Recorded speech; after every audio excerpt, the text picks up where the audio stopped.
नौकर खूब कस कस कर मेरा मसाज करता और मैं उसको पैसे देती तो वो कहता, रहने दो मालकिन, वसूली मैं रात को कर लूँगा। मैं कुछ समझ ना पाती। जैसे जैसे वो मसाज करता मुझ पर खुमारी सी बढ़ती जाती और मैं गहरी नींद सो जाती। लेकिन एक रात मुझे नींद नहीं आई। वो नौकर मेरी मसाज कर रहा था, उसे लगा मैं सो रही हूँ। थोड़ी ही देर बाद मेरे होश उड़ गए जब उस रात नौकर ने मेरी मसाज करते करते ही, मैं बहुत खूबसूरत हूँ, इसीलिए शादी से पहले हर आए दिन मेरा एक रिश्ता तैयार होता था। जब देखो लड़के वाले मेरे लिए रिश्ता लेकर चले आते थे।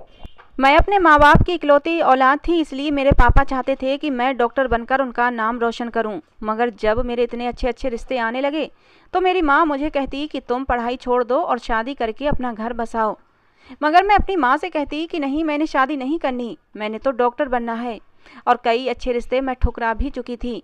पता नहीं मेरी माँ के दिमाग में कौन सी बात बैठ गई थी कि जैसे इतने अच्छे रिश्ते फिर कभी नहीं आएंगे। जब मैंने कुछ रिश्तों को ठुकराया तो मेरी माँ गुस्से से आग बबूला हो गई। मैंने अपनी माँ को शांत किया। मैंने कहा, माँ आप समझती क्यों नहीं, पहले मुझे डॉक्टर बनना है, शादी के चक्कर में पड़कर मैंने अपना करियर ख़राब नहीं करना। तो मेरी माँ गुस्से में आ गई, कहने लगी तुम अभी शादी कर लो, ये डॉक्टरी बाद में कर लेना। मेरी शादी के लिए मेरे पापा भी नहीं मानते थे, इसीलिए मेरी माँ एक बाबा के पास गई और उनसे कहा कि मैं अपनी बेटी की शादी करना चाहती हूँ, लेकिन ना उसका बाप मानता है और ना ही मेरी बेटी मानती है। आप कोई ऐसा चमत्कार करें कि दोनों बाप बेटी शादी के लिए राजी हो जाएं। उस बाबा ने मेरी माँ से 10,000 रुपये लिए और कागज़ पर कुछ लिखकर दे दिया और कहा कि इसे अपनी बेटी के तकिए के नीचे रख देना और ये कागज़ सोने से पहले अपने पति के तकिए के नीचे रख देना। देखना दोनों बाप बेटी शादी के लिए राजी हो जाएंगे। और फिर ऐसा चमत्कार हुआ कि मेरे पापा शादी के लिए फ़ौरन मान गए। मैं तो हैरान थी, पता नहीं ये उस बाबा का चमत्कार था या फिर ये मेरी किस्मत में ही लिखा हुआ था। ये रिश्ता दरअसल मेरे पापा के दोस्त ने अपने बेटे के लिए मांगा था और कहा कि आपकी बेटी शादी के बाद भी डॉक्टर बन सकती है, हम उसकी पढ़ाई में बिल्कुल भी रुकावट नहीं डालेंगे। बस आपकी लड़की हमें पसंद आ गई है, इसलिए आप इस रिश्ते के लिए हाँ कर दें। ये सुनकर मेरे पापा ने शादी के लिए फ़ौरन हाँ कह दी। बहुत ही आनन फानन में मेरी शादी हुई थी। 15 दिन के अंदर ही अंदर मेरी शादी हो गई और मैं विदा होकर अपनी ससुराल भी आ गई। मेरी ससुराल वाले बहुत अमीर थे, इसलिए मैं और मेरे पति अलग घर में रहते थे। मेरा पति अपने बाप का बिजनेस संभालता था, इसलिए वो सुबह से शाम तक बिजी रहता था। मैं उसके घर गई तो ऐशो आराम देखकर मैं चौंक गई थी। हालांकि हम भी कोई गरीब लोग नहीं थे। मेरे पापा की एक अच्छी नौकरी थी और इतना कमा लेते थे कि हमारी अच्छी गुजर बसर हो रही थी। अच्छे खाते पीते लोग थे हम। लेकिन मेरा पति तो कुछ ज़्यादा ही पैसे वाला था। मेरे पति ने मेरी सेवा के लिए कई नौकरानियां रखी हुई थीं। एक नौजवान नौकर लड़का भी रखा हुआ था। ये लड़का बाहर के काम के लिए रखा हुआ था। बिजली गैस या बाहर का कोई भी काम होता यही लड़का करता था। मगर ये नौकर धीरे धीरे मेरे बहुत करीब आने लगा। उस नौकर ने एक दिन मुझसे कहा कि मैं यहाँ काफ़ी सालों से काम कर रहा हूँ और आपके ससुराल वाले मुझे बिल्कुल घर का सदस्य समझते हैं। ये सुनकर मैं भी उस पर विश्वास करना शुरू कर चुकी थी। एक दिन वो मेरे कमरे में आया तो मैं अभी तक बिस्तर पर लेटी हुई थी। उसने मुझे थका थका देखा तो कहने लगा, मैडम जी आप लेटे लेटे थक गई होंगी, अगर आपको बुरा न लगे तो मैं आपके पैर दबा दूं। ये सुनकर मैं चौंक गई। मैं बहुत खूबसूरत थी, जवान थी, लेकिन मुझे मेरे पति के अलावा किसी मर्द ने नहीं छुआ था और ना ही मैंने कभी किसी नौकर से, यहाँ तक कि नौकरानी से भी पैर नहीं दबाए थे। इसलिए मैंने फ़ौरन मना कर दिया। मैंने कहा, नहीं, मुझे अच्छा नहीं लगता कि कोई मेरे पैर दबाए। ये सुनकर वो चुप हो गया और मेरे कमरे से चला गया। तभी मुझे एहसास हुआ कि मैंने उसकी बात का जवाब शायद बहुत ही सख्ती से दिया था। उसने तो मेरे भले की बात कही थी। मुझे थका थका देखा तो सोचा होगा कि मेरे पैर दबा देगा तो मेरी थकन उतर जाएगी और हो सकता है वो मेरे ससुराल वालों का इतना विश्वासी नौकर है तो वो ऐसे काम करता रहता होगा। मगर मैंने साफ साफ मना करके उसका दिल तोड़ दिया था। असल में मैं बहुत नरम दिल लड़की थी। शादी से पहले भी मैं हर किसी का ख्याल रखती थी कि मेरी वजह से किसी के दिल को ठेस ना पहुँचे। इसीलिए मुझे अफसोस होने लगा कि मैंने उसे इतनी सख्ती से बात क्यों की। मैं उसी के बारे में सोचने लगी कि ये नौकर तो काफ़ी जवान और ख़ूबसूरत है। पता नहीं किस मजबूरी के कारण उसको ये नौकरी करना पड़ रही होगी। मैंने सोचा कि मैं इसको प्यार से समझा दूंगी कि मैं तुमसे पैर नहीं दबा सकती, तुम एक जवान मर्द हो और मैं अपने पति के अलावा कभी किसी को ये हक नहीं देती कि वो मुझे टच करे। और शायद मेरे पति को भी ये बात अच्छी ना लगे। लेकिन अगले दिन मैं हैरान रह गई जब नौकर ने यही बात मुझसे दोबारा कही। उसने इतनी मासूमियत और प्यार से मुझसे ये सवाल दोहराया था कि मुझे उस पर दया आ गई और मैं उसे मना ना कर सकी। और वैसे भी मैं उस दिन बहुत थकी हुई थी, इसलिए मैंने अपने पैर बिस्तर से नीचे कर लिए और उससे कहा कि तुम मेरे पैर दबा दो। ये सुनकर वो खुश हो गया और उसने मेरे पैर दबाने शुरू कर दिए। वो इतने धीरे धीरे पैर दबा रहा था कि मुझे बहुत सुकून महसूस हो रहा था, यहाँ तक कि मुझे नींद भी आने लगी थी। ये देखकर वो नौकर कहने लगा, मालकिन आपको नींद आ रही है, आप बिस्तर पर लेट जाएं, मैं आपके पैर दबाता रहूँगा। मैं जैसे मदहोशी में थी, इसीलिए फ़ौरन बिस्तर पर लेट गई। वो नौकर भी बिस्तर पर आ गया और मेरे पैर दबाने लगा। और फिर उसके बाद मुझे कुछ होश नहीं रहा और मैं सो गई।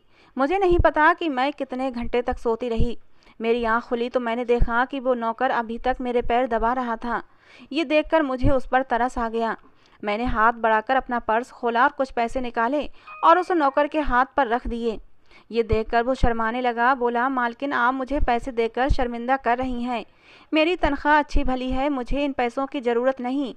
ये सुनकर मैंने उससे कहा कि ये पैसे तुम्हारी मेहनत का फल हैं। तुम कितने घंटे से मेरे पैर दबा रहे हो और देखो कितने अच्छे पैर दबाए कि मुझे कितनी सुकून भरी नींद आई थी।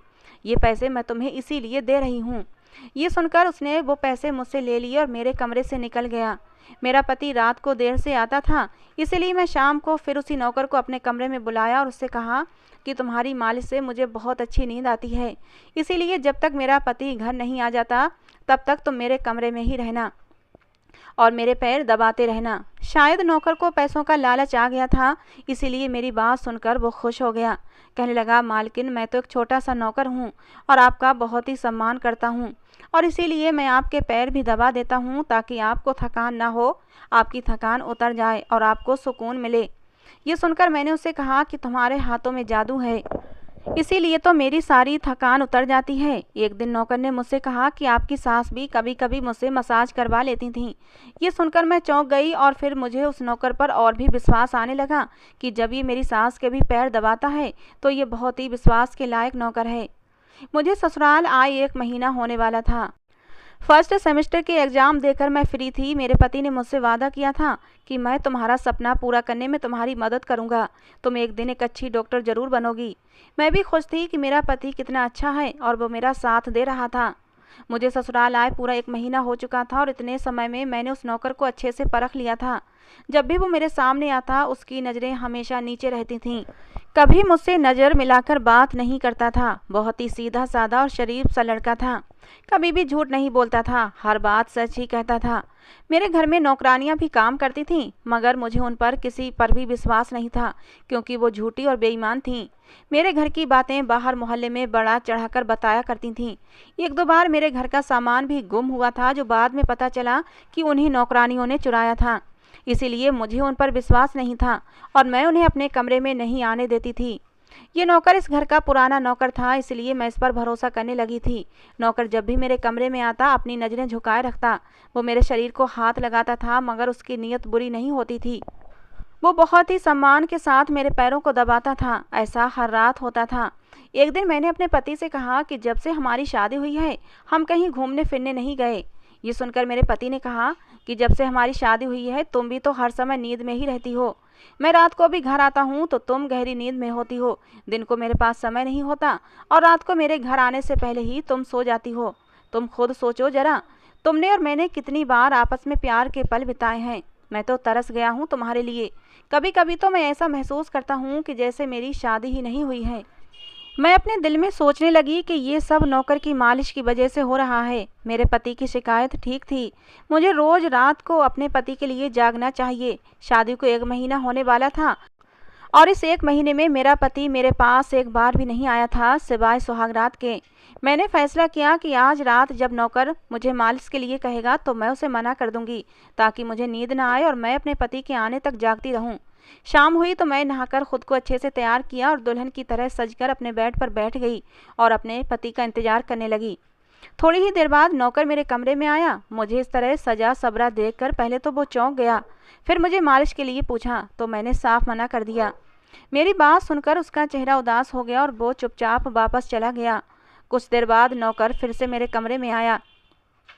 उसके हाथ में दूध का गिलास था। कहने लगा, मैडम जी अगर आप मालिश ना करवाएं तो कोई बात नहीं, लेकिन ये दूध पी लें, गरम गरम दूध का गिलास है, आपकी सारी थकान उतर जाएगी और आपको बहुत अच्छा लगेगा। मैंने सोचा दूध पीने के लिए मना कर दूं, लेकिन फिर मैंने सोचा कि मैं उसे पहले ही उदास कर चुकी हूं और फिर मैंने खाना भी नहीं खाया था, इसलिए फ़ौरन उसके हाथ से दूध का गिलास लिया और एक ही सांस में पी लिया। गिलास नौकर के हाथ में देकर मैंने उसे कहा, अब तुम जाओ और मुझे डिस्टर्ब मत करना। और फिर मैं अपने पति का इंतज़ार करने लगी। मगर अभी आधा घंटा ही हुआ था कि मुझे तेज़ नींद आने लगी। मैं खुद को जगाने की कोशिश कर रही थी क्योंकि कुछ ही देर में मेरे पति आने वाले थे, लेकिन मेरी लाख कोशिशों के बावजूद भी मेरी नींद नहीं जा रही थी और मैं कब सो गई पता ही नहीं चला। सुबह मैं जागी तो नौकर फ़ौरन मेरे कमरे में आया और कहने लगा, मालकिन आपके लिए नाश्ता लेकर आऊं? ये सुनकर मैंने अपने पति के बिस्तर की तरफ देखा तो बेड की दूसरी साइड खाली थी। ये देखकर नौकर कहने लगा, मालिक को कोई ज़रूरी काम था, वो नाश्ता करके चले गए हैं। ये सुनकर मेरा मूड ख़राब हो गया। मैं रात भर उसका इंतज़ार करती रही, मगर सुबह होते ही वो ऑफिस चला गया। कम से कम वो इतना तो देख लेता कि मैं कितना सज सवर कर उसका इंतज़ार कर रही थी। अगर गलती से मेरी आँख लग भी गई तो वो मुझे उठा भी तो सकता था। अब तो मुझे ऐसा लगने लगा जैसे मेरे पति को खुद ही मेरी परवाह नहीं है। अगर वो चाहता तो रात को मुझे उठा सकता था, लेकिन उसने ऐसा नहीं किया, बल्कि ऑफिस से आने के बाद वो खुद भी सो गया और सुबह जल्दी चला भी गया। मेरा मूड बहुत ज़्यादा ख़राब हो चुका था। मैंने नौकर को कहा कि अच्छा ठीक है, तुम जाओ अपना काम करो, मुझे अभी नाश्ता नहीं करना, जब करना होगा तो आवाज़ लगा दूंगी। मैं इसी ख़राब मूड के साथ वॉशरूम में चली गई। फ्रेश होने के लिए जैसे ही अपने कपड़े उतारे तो ये देखकर मैं चौंक गई, क्योंकि जो कपड़े मैंने रात को पहने थे वो तो ये कपड़े थे ही नहीं, ये तो कोई दूसरे कपड़े थे। हाँ, जो ज्वेलरी मैंने रात को पहनी थी वो अभी भी वैसी की वैसी ही मैं पहने हुए थी, लेकिन कपड़े बदल चुके थे। ये सब देखकर मैं हक्का बक्का रह गई। आखिर मेरे कपड़े किसने बदल दिए? मेरा सर भारी होने लगा। मुझे ये सोचकर ही चक्कर आने लगे कि रात को मेरे साथ क्या हुआ था और मेरे कमरे में कौन था और उसने मेरे साथ क्या किया। मुझे कुछ भी याद नहीं आ रहा था। अगर मेरा पति मेरे साथ ये सब कुछ करता तो वो मुझे पहले उठाता, मुझे यूं बेहोशी में मेरे कपड़े न बदलता। मेरा दिल बहुत ज़्यादा घबराने लगा और मैंने अपना सर पकड़ लिया। मेरा पूरा शरीर दर्द करने लगा।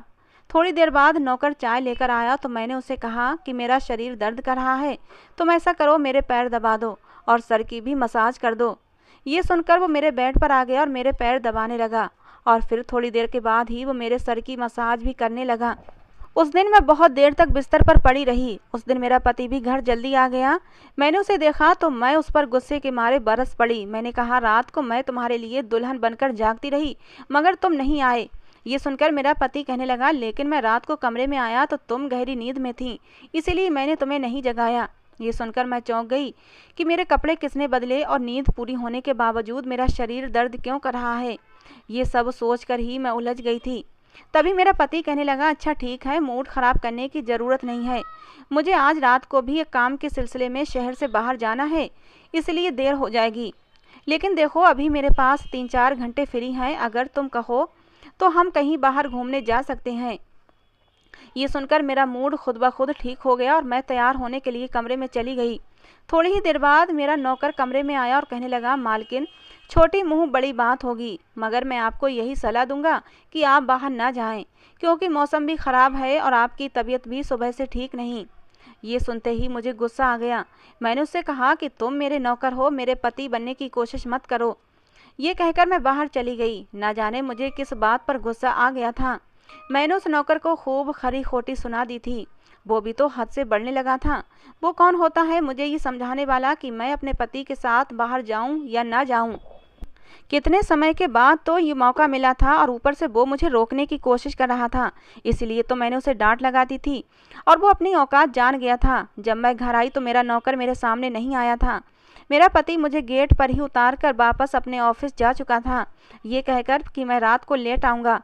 मैं अंदर आई तो मेरा सारा शरीर बुरी तरह दुख रहा था। शायद मेरे शरीर को मालिश की आदत हो गई थी, तभी तो रात होते ही मेरा शरीर मालिश के लिए तड़पने लगता था। लेकिन मैं तो उस नौकर को नाराज़ कर चुकी थी, इसीलिए आज वो मेरी मालिश करने के लिए नहीं आया था। मैं काफ़ी देर तक उसका इंतज़ार करती रही कि शायद वो खुद ही कमरे में आ जाएगा और मेरी मालिश कर देगा, लेकिन बहुत इंतज़ार के बाद भी वो ना आया। अब मुझे उस नौकर की ज़रूरत महसूस होने लगी थी। तो मैंने एक नौकरानी को आवाज़ लगाई और उससे कहा कि उस लड़के को अंदर कमरे में भेजो। थोड़ी देर गुजरी थी कि वो नौकर मेरे कमरे में आ गया। उसका चेहरा लटका हुआ था। वो चुपचाप मेरे बेड पर बैठ गया और मेरे पैर दबाने लगा। ये देखकर मुझे शर्मिंदगी हुई। मैंने उसे इतना भला बुरा कहा, मगर उसने मेरी बातों का बिल्कुल भी बुरा नहीं माना था। चुपचाप मेरा काम कर रहा था। मैंने उसे चुप चुप देखा तो कहने लगी कि पता नहीं मुझे उस समय क्या हो गया था, इसीलिए मैंने तुम्हें खरी खरी सुना दी। लेकिन देखो, गलती तुम्हारी भी थी। मैं कितने दिनों से अपने पति के साथ कहीं बाहर नहीं गई थी, इसीलिए मुझे तुम्हारा यूं मना करना बुरा लगा था। इसीलिए मुझे माफ़ कर दो। मैं उसकी मालकिन थी और उसे इस काम के पैसे भी देती थी, मगर अब भी मुझ में इंसानियत जिंदा थी। इसीलिए मैंने मालकिन होकर भी नौकर से माफ़ी मांग ली थी, क्योंकि भले ही वो नौकर था, मगर वो भी एक इंसान ही था। मेरी बात सुनकर वो कहने लगा कि मैं आपका नौकर हूँ, इस काम के लिए मैं आपसे तनख्वाह लेता हूँ। आपको हक है कि आप जो चाहें मुझे कह दें। मैं चुप हो गई, मगर मैंने सोच लिया था कि आगे से ऐसा कुछ नहीं कहूँगी। वो देर रात तक मेरी मालिश करता रहा और फिर मुझे नींद आ गई। मुझे नहीं पता कि नौकर मेरे कमरे से कब गया और कब मेरा पति घर आया। मैं सुबह जागी तो मेरा पति बाथरूम में था और बाहर जाने के लिए तैयार हो रहा था। मैं उसे हैरानगी से देखने लगी। पता नहीं आजकल मुझे क्या होता जा रहा था। नौकर की मालिश से मुझे इतनी गहरी नींद आती थी कि मुझे किसी बात का होश ही नहीं रहता था। मुझे इस बात का भी पता नहीं चलता था कि मेरा पति कब कमरे में आता था।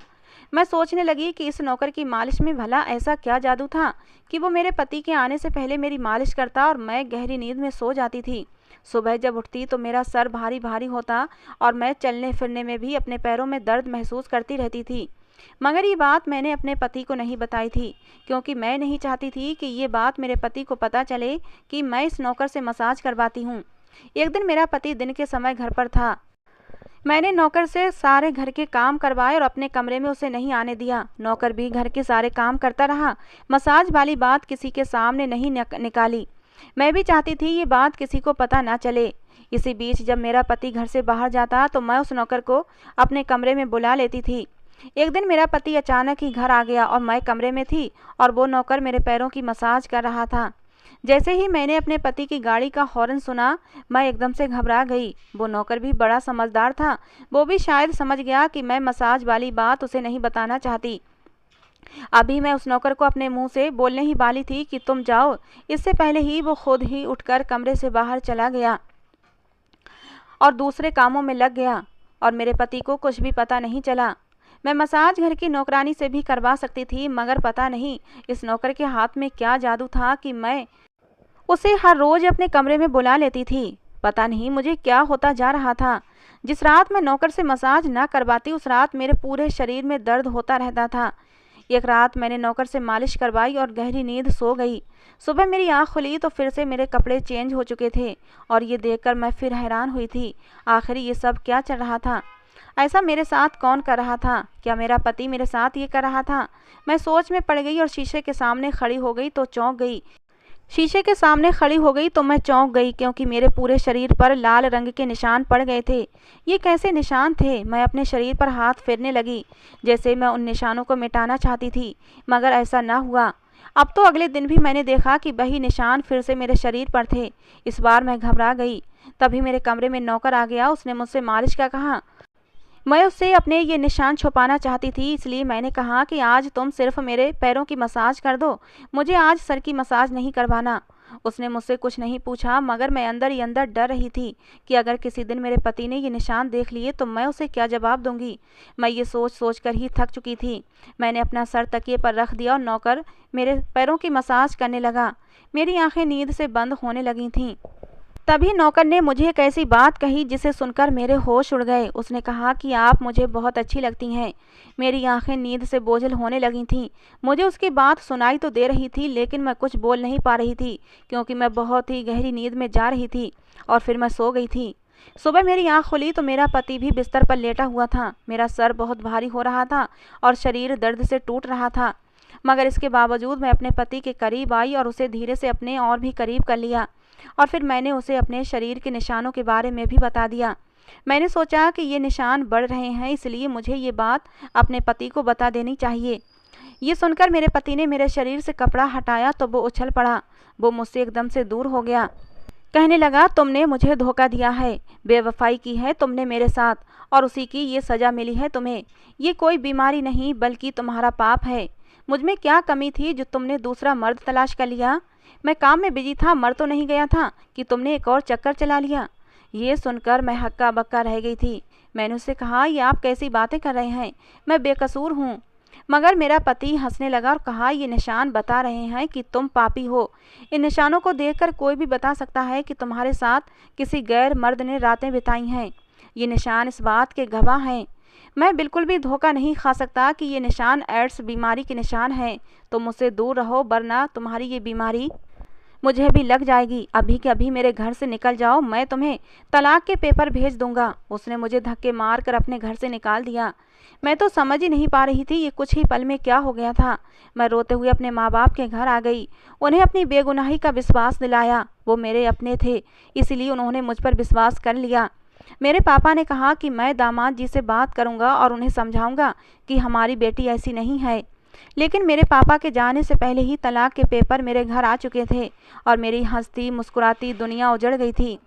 मैं इसका जिम्मेदार किसे ठहराती? कोई भी तो नहीं था जिसे मैं अपनी इस उजड़ी ज़िंदगी का जिम्मेदार ठहराती।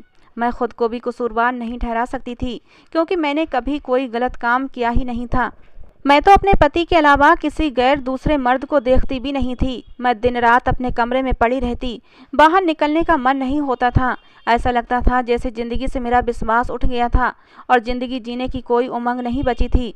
सेकंड सेमेस्टर शुरू हो चुके थे लेकिन कॉलेज जाने का भी मन नहीं होता था। मेरे माँ बाप मुझे समझाते कि एक इंसान के जाने से ज़िंदगी ख़त्म नहीं हो जाती, लेकिन मैं अपना दुख उन्हें कैसे समझाती। बात ये नहीं थी कि मेरे पति ने मुझे छोड़ दिया था, बात तो ये थी कि मेरे पति ने मुझ पर कितना घटिया इल्ज़ाम लगाया था। एक दिन मेरी माँ मेरे कमरे में आई और कहने लगी कि तुमसे कोई मिलने आया है। मैं भागती हुई बाहर आई कि शायद मेरा पति आया हो, उसे मेरी बेगुनाही का एहसास हो गया होगा। मगर वहाँ मेरा पति नहीं बल्कि वही नौकर खड़ा था जो घर के काम करता था। मैंने उससे आने की वजह पूछी तो वो कहने लगा, मैं आपके निशानों के बारे में जान गया हूँ। ये सब सुनकर मैं चौंक गई और नौकर ने जो बात बताई उन निशानों को लेकर मैं हक्का बक्का सी उसका मुंह देख रही थी। मैंने आगे बढ़कर उस नौकर के शर्ट के बटन खोल दिए। मुझे अब सब समझ आ गया था कि मेरे पति ने मुझ पर इतना गंदा इल्ज़ाम क्यों लगाया था। मैंने उस नौकर के मुंह पर 2-3 थप्पड़ रख दिए। मैंने रोते हुए उसका गिरेबान पकड़ लिया। मैंने कहा, बताओ, जो निशान मेरे शरीर पर हैं वो तुम्हारे शरीर पर भी हैं। बताओ, मसाज के बहाने तुमने मेरे साथ क्या किया था? मुझे सच सच बताना वरना मैं तुम्हें अभी के अभी पुलिस के हवाले कर दूंगी। मैं उस नौकर के गिरेबान को झंझोड़ कर पूछ रही थी। ये सुनकर नौकर ने मेरे दोनों हाथ पकड़ लिए और कहने लगा, मेरा नाम राजीव है और मैं तुम्हारे साथ तुम्हारे कॉलेज में पढ़ता था। तुमसे 1 साल सीनियर था और मुझे तुमसे प्यार हो गया था। मैं भी डॉक्टर बनना चाहता था। मैंने सोचा था कि जब हम दोनों डॉक्टर बन जाएंगे तो मैं तुम्हारे पापा से तुम्हारा हाथ मांग लूँगा। मगर एक दिन तुम्हारी सहेली से पता चला कि तुम्हारी माँ तुम्हारी शादी जल्द से जल्द करना चाहती हैं। इसीलिए मैं बहुत ज़्यादा डर चुका था कि कहीं मैं तुम्हें खो ना दूँ। डॉक्टर बनने में तो अभी बहुत समय था और इतने समय में तो तुम पराई हो जाती और मैं तुम्हें खो देता। इसी डर के कारण मैंने तुम्हारे घर अपना रिश्ता भेज दिया, मगर तुम्हारे पापा ने इनकार कर दिया ये कहकर कि मैं अपनी बेटी की शादी तब करूँगा जब वो डॉक्टर बन जाएगी। तुम्हारे पापा की बात सुनकर मुझे सुकून हो गया था और मैं अपनी पढ़ाई में बिजी हो गया। मुझे 1 हफ्ते के लिए अपने कजिन की शादी के लिए शहर से बाहर जाना पड़ा और इसी बीच तुम्हारी शादी हो गई। वो ये सब कुछ मुझसे कह रहा था और मैं अविश्वास से उसे देख रही थी। वो कहने लगा, मैं वापस आया तो मेरी मोहब्बत किसी और की दुल्हन बन चुकी थी और मैं तुम्हारे प्यार में, तुम्हारी दीवानगी में तुम्हारे ही घर का नौकर बन गया ताकि मैं तुम्हारे करीब रह सकूं। मैं तुम्हारे करीब आना चाहता था, इसलिए मसाज के बहाने तुम्हारे कमरे में आता और रात को तुम्हारे दूध में बेहोशी की दवा मिला देता ताकि तुम सोती रहो और तुम्हारा पति तुम्हें हाथ न लगाए, क्योंकि तुम सिर्फ मेरी थी। मैं तुम्हें किसी और के करीब नहीं देख सकता था। ये सुनकर मैं हक्का बक्का रह गई। मैंने कहा, क्या तुमने कभी मेरे साथ कुछ गलत किया? ये सुनकर उसने अपना हाथ मेरे सर पर रख दिया और कहा कि मैं तुमसे प्यार करता हूँ, इसीलिए तुम्हारी इजाज़त के बिना मैं तुम्हारे साथ कुछ भी गलत नहीं कर सकता। मैं सिर्फ तुम्हारी मसाज करता था और सोने से पहले दूध का गिलास देता ताकि तुम अपने पति के आने से पहले सो जाओ। तुम्हारे सोते ही मैं चुपचाप कमरे से चला जाता, कभी तुम्हें गलत इरादे से टच नहीं किया था। ये सुनकर मैंने उन निशानों की तरफ इशारा किया जो मेरे शरीर पर थे, और उसके शरीर पर एक दो ही थे। ये देखकर वो हंसने लगा, बोला, मैं एक डॉक्टर हूँ और ये सिर्फ एक इन्फेक्शन है। ये मैंने इसीलिए किया ताकि तुम्हारे पति को हम दोनों पर शक हो जाए। ये कहकर उसने मुझसे माफ़ी मांग ली, लेकिन मैं उसे कैसे माफ़ कर देती। उसने मेरा हंसता बसता घर उजाड़ दिया था। मैं उसे फटी फटी आंखों से देख रही थी। मैंने उसे धक्के देकर घर से निकाल दिया। मैंने कहा कि मैं तुम्हें कभी भी माफ़ नहीं करूँगी। तुमने मुझ पर एक घटिया इल्ज़ाम लगवाकर मेरी तलाक करवाई है। मेरे सामने वो हाथ जोड़कर खड़ा हो गया, कहने लगा, मुझे माफ़ कर दो। मैं मानता हूँ मैंने जो कुछ किया गलत किया, लेकिन मैं तुमसे प्यार करता हूँ और शायद तुम्हारे बिना जिंदा नहीं रह सकता। इसी डर की वजह से मैंने तुम्हारे घर का नौकर बना और तुम्हें पाने की खातिर ये सब कुछ किया। मुझे माफ़ कर दो और जो कुछ हुआ उसे भूल जाओ और मेरे साथ एक नई दुनिया बसाओ। मैं तुमसे वादा करता हूँ तुम्हें ज़िंदगी में कोई दुख नहीं दूंगा, हमेशा तुम्हें खुश रखूँगा। उसकी आंखों में आंसू चमक रहे थे और चेहरे पर सच्चाई भी थी, लेकिन मैंने उसकी एक न सुनी और उसे घर से बाहर निकाल दिया। मेरे माँ बाप को भी सारी सच्चाई पता चल चुकी थी कि सारा दोष इसी लड़के का था। मैं अपनी माँ के सीने से लगकर फूट फूट कर रोई थी। गलती किसी की भी हो, लेकिन सज़ा तो मुझे मिली थी। मेरे पति ने मुझ पर विश्वास नहीं किया और सिर्फ उस शरीर पर पड़े लाल निशानों की वजह से मुझे तलाक देकर मुझे बदकिरदार साबित कर दिया। राजीव रोज़ मेरे घर आता है और मुझसे माफ़ी मांगता है। मेरे माँ बाप ने तो राजीव को माफ़ भी कर दिया है, लेकिन मेरा दिल इतना बड़ा नहीं है कि मैं राजीव को माफ़ कर सकूं। मेरी माँ मुझे समझाती हैं कि जो हुआ उसे भूल जाओ और तुम राजीव के साथ एक नई ज़िंदगी की शुरुआत करो। मैं मानती हूँ कि राजीव ने गलत किया, लेकिन वो तुमसे मोहब्बत करता है और तुम्हारी मोहब्बत में ही उसने ये सब कुछ किया था। गलती तुम्हारे पति की है, उसे तुम पर विश्वास करना चाहिए था। जब उसका विश्वास इतना कच्चा था तो भगवान ने अच्छा ही किया कि तुम्हारा और उसका रिश्ता जल्दी ही ख़त्म कर दिया। पति पत्नी के रिश्ते में विश्वास न हो तो उस रिश्ते की नींव बहुत ही कमज़ोर होती है और वो ज़्यादा लंबे समय तक नहीं टिक पाता। अच्छा हुआ जो भगवान ने उस शक्की इंसान से तुम्हें छुटकारा दिला दिया। माँ की बातें मुझे सही लगती हैं, लेकिन मैं फैसला नहीं कर पा रही हूँ कि करूँ तो क्या करूँ। क्या राजीव को माफ़ कर दूँ और उसके साथ ज़िंदगी की नई शुरुआत करूँ, या फिर मेरा घर बर्बाद करने और मुझे धोखा देने के इल्ज़ाम में उसे पुलिस के हवाले कर दूँ। आप लोग अपनी राय कमेंट बॉक्स में देकर मेरी मुश्किल को आसान करें। तो दोस्तों, ये थी आज की हमारी कहानी। आपको कैसी लगी ज़रूर बताना। पसंद आई हो तो प्लीज़ लाइक करना। रोज़ एक नई कहानी सुनने के लिए हमारे चैनल को भी सब्सक्राइब करना। कहानी को अंत तक सुनने के लिए आप लोगों का बहुत बहुत धन्यवाद दोस्तों। मिलते हैं अगली किसी नई कहानी के साथ।